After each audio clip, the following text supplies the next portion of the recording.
La ville de Khartoum, au Soudan, a abrité deux grands événements en ce mois de novembre 2017. La 7e conférence générale de la jeunesse soudanaise et le sommet des jeunes parlementaires africains. Deux événements auxquels va prendre part la présidente de l'Union panafricaine de la jeunesse, arrivée sur le sol soudanais le 5 novembre 2017. Francine Mouyoumba sera la personnalité africaine qui va honorer aux côtés des autorités soudanaises la jeunesse de ce pays à travers sa 7e conférence générale organisée sous le haut patronage du président de la République lui-même, le maréchal Omar Hassan El-Béchir, qui a lui-même ouvert officiellement les travaux de ces assises.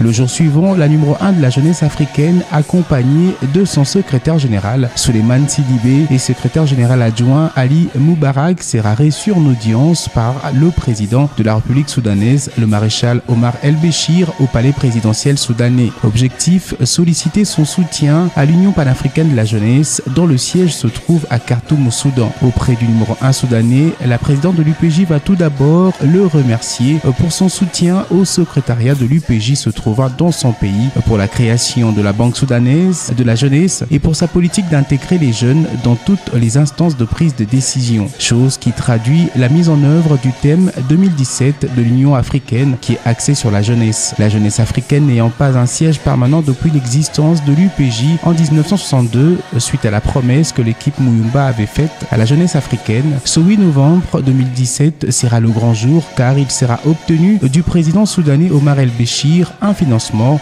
pour sa construction et le début de travaux est annoncé pour le mois de décembre qui s'annonce. Coût global, 14 millions de dollars américains. Nous venons de décrocher une chose très importante qui est la construction d'un siège de l'IPJ qui s'élève à 14 millions de dollars et qui sera construit ici au Soudan. Ce siège de 9 niveaux contiendra un hôtel de près de 300 chambres de jeunes africains, les résidences des membres du secrétariat général, plusieurs salles de conférences, des bureaux des organisations régionales et continentales des jeunes et un cercle sportif, ce qui fera de Khartoum la capitale de la jeunesse africaine. Se confiant à la presse soudanaise, au terme de l'audience avec Omar El-Béchir, la présidente de l'UPJ n'a pas caché sa satisfaction car ce geste fait partie des besoins exprimés depuis plusieurs années par la jeunesse africaine. I would like first to thank His Excellency President Bashir for receiving us as the President of the Pan-African Youth Union, with my delegation, the Secretary General and also the Deputy Secretary General who is from Sudan. We are grateful to what Sudan is doing for the youth of Africa. And also personally, my country, the Democratic Republic of Congo, which has a very good relationship with Sudan, and also our many countries here, like Mali, where the Secretary General is from, and of course all the youth that are working in the Pan-African Youth Union. We are so grateful to the government of Sudan and to the leadership of His Excellency President Bashir. Secondly, we came to inform the President of Sudan that we'll be holding our 5th Congress here in Sudan during December of this year for the Pan-African Youth Union, and of course to seek his support toward the headquarters of PYU, which is here in Sudan. We also discussed youth matters around the continent, the situation of the youth on the African continent, and of course the struggle that we are carrying and the support that African youth are given to Sudan, because the struggle of Sudan, it is our struggle, and the problems of Sudan are our problems. So we have to join hands as Africans, as the youth of the continent, to work together with this amazing country, Sudan, to overcome the challenges that Sudan might be facing in other African countries that they are facing. We believe that Africa can only be that great continent if we can bring together what we can in order of standing together in solidarity with all the country. We are happy to see that Sudan is a wonderful country today, that everybody is visiting Sudan, and also the challenges that Sudan was facing are being overcome and we are looking forward to overcome all those international challenges that Sudan has been going through, and we are going to stand once again with Sudan as we have been standing together with this country. La même journée, la présidente de l'UPJ et son équipe ont fait le point de cette audience avec le président El-Béchir depuis le siège et évalué les activités menées par l'UPJ au niveau du secrétariat général afin de renforcer les plaidoyers qu'il mène auprès de dirigeants africains. En prévision du sommet caucus des jeunes parlementaires africains et les leaders des jeunes du continent prévu le dimanche 12 novembre 2017, aux côtés de l'honorable Djida Mamar Mahamat, président du caucus des jeunes du Parlement panafricain et autres partenaires, il a été tenu une conférence de presse portant sur les attentes de ce sommet et les modalités de son déroulement. Il fallait aussi mettre au clair les différentes thématiques qui seront abordées. À ce face à la presse, Francine Moumba et les autres hôtes ont informé la presse soudanaise et africaine de l'union entre les dirigeants des jeunes africains et les jeunes parlementaires africains qui devra donner une autre dimension de plaidoyer de mise en œuvre des politiques africaines en matière de la jeunesse pour une Afrique que tous veulent. Il faut préciser que l'activité a connu la participation de plusieurs jeunes parlementaires africains. Nous sommes venus à travers renforcer le plaidoyer pour l'amélioration de la vie de la jeunesse africaine, pour voir plus ou loin le politique africaine sur la jeunesse, leur mise en œuvre et surtout un travail commun que nous devons faire ensemble avec les caucus des députés jeunes africains, pour que nos institutions, surtout l'Union africaine, soient capables de traduire toutes les décisions qui sont prises par les chefs d'État à des actions palpables pour les jeunes Africains, surtout en ce qui concerne l'entrepreneuriat, l'emploi, la paix et la sécurité. Donc nous sommes tellement contents de voir que ce n'est pas seulement une lutte qui est celle de l'Union panafricaine de la jeunesse, mais une lutte aujourd'hui que les députés jeunes africains s'approprient. La lutte de combattre ensemble, mener les plaidoyers ensemble pour que nos dirigeants puissent résoudre tant soit peu les problèmes qui traversent les jeunes Africains.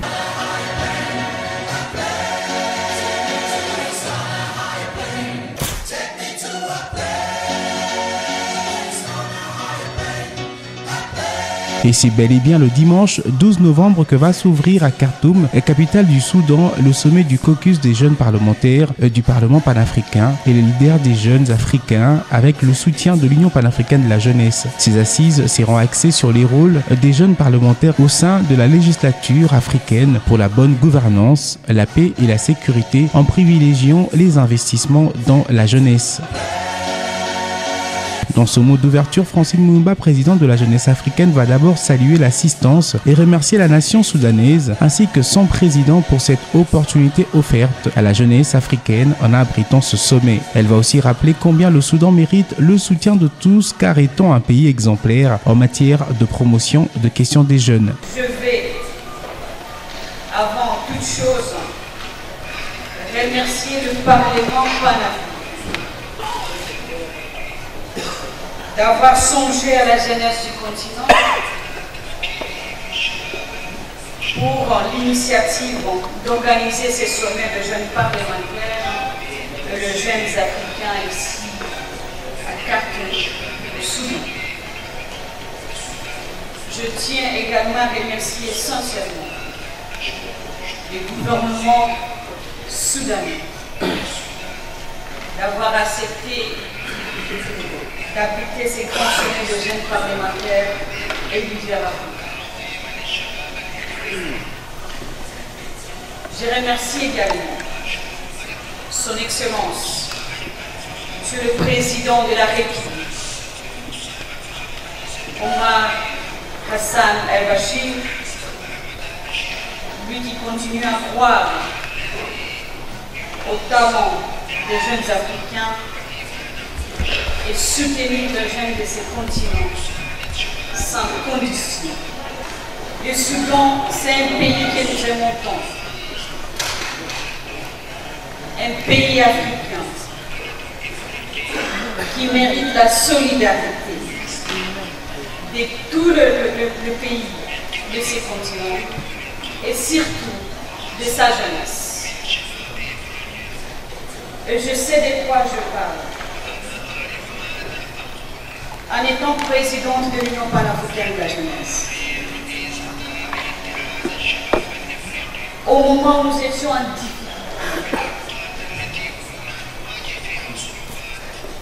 le Soudan était prêt pour nous accueillir. Et au moment où nous parlons, le siège de la jeunesse africaine est ici au Soudan.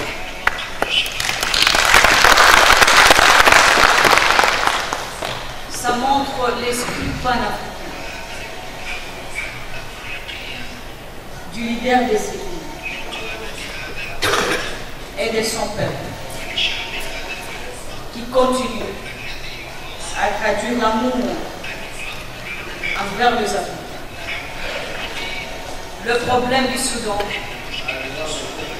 c'est le problème de toute l'Afrique.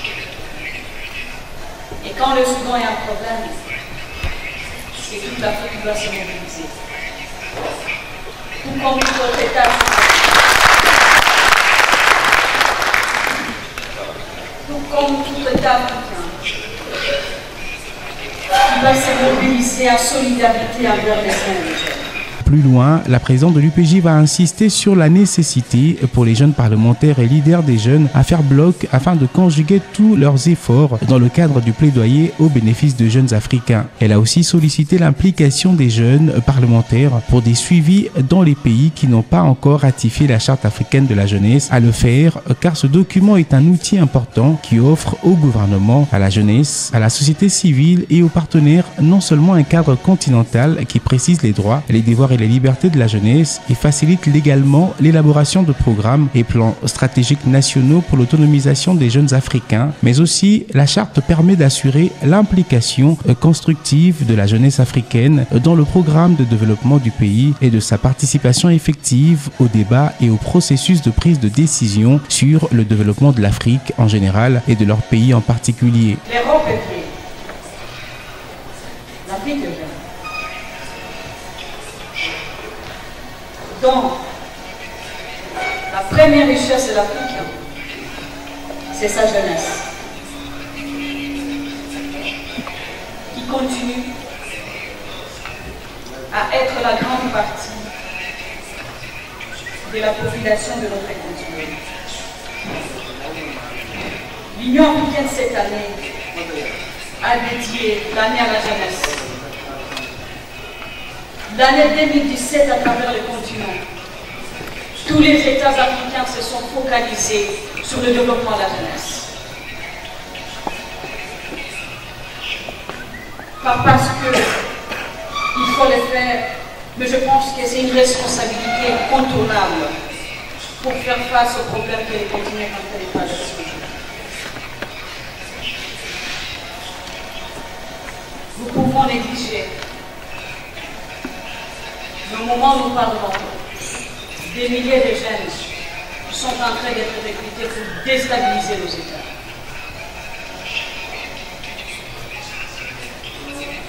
Donc investir dans la jeunesse, ne plus à négocier, mais une responsabilité des États. Donc, je pense personnellement qu'au courant de ces sommets, nous pouvons être en mesure de renforcer les politiques existantes de la jeunesse, voir ce que l'Afrique est déjà en train de faire sur la jeunesse et mettre des stratégies en place pour améliorer. Qu'il s'en soit plus question de se rencontrer pour se rencontrer. Parce que chaque jour, nous participons dans des conférences pareilles. Mais les jeunes dont nous représentons là dehors n'ont plus besoin de ça. Ils ont besoin des actions concrètes qui peuvent changer leur vie, qui peuvent impacter leur vie, qui peuvent réduire le taux de chômage des jeunes, promouvoir l'entrepreneuriat, les activités dont l'Afrique a besoin aujourd'hui. Sur les jeunes, sur les activités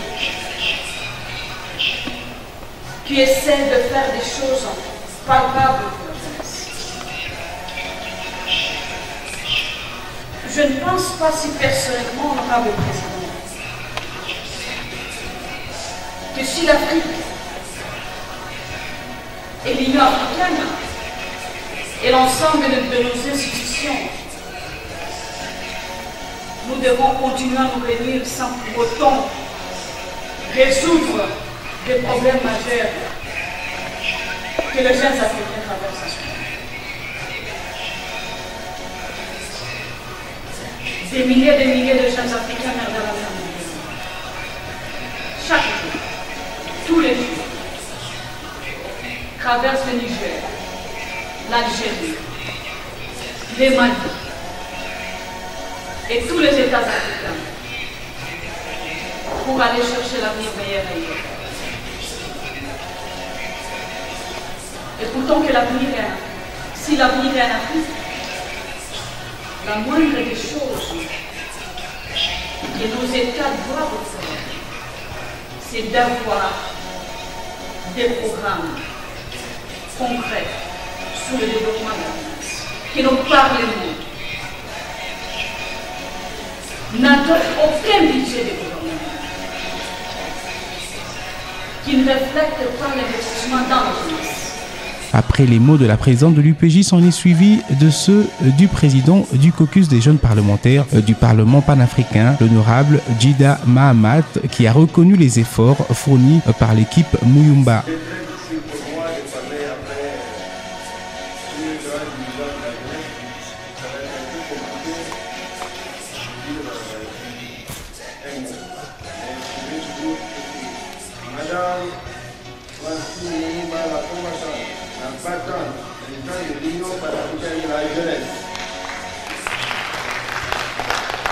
Il importe aussi, à ce niveau, d'imprimer toute notre reconnaissance, d'exprimer toute notre reconnaissance à son Excellence professeur Ibrahim Ahmed Omar, président du Parlement de la République du Soudan, et à travers lui au gouvernement et au peuple du Soudan qui, grâce à leur hospitalité et générosité légendaire, nous permettent de nous réunir dans ce beau cadre arrosé par des brises côtières du Nil qui, j'en suis sûr, rendront nos cogitations et interactions fructueuses.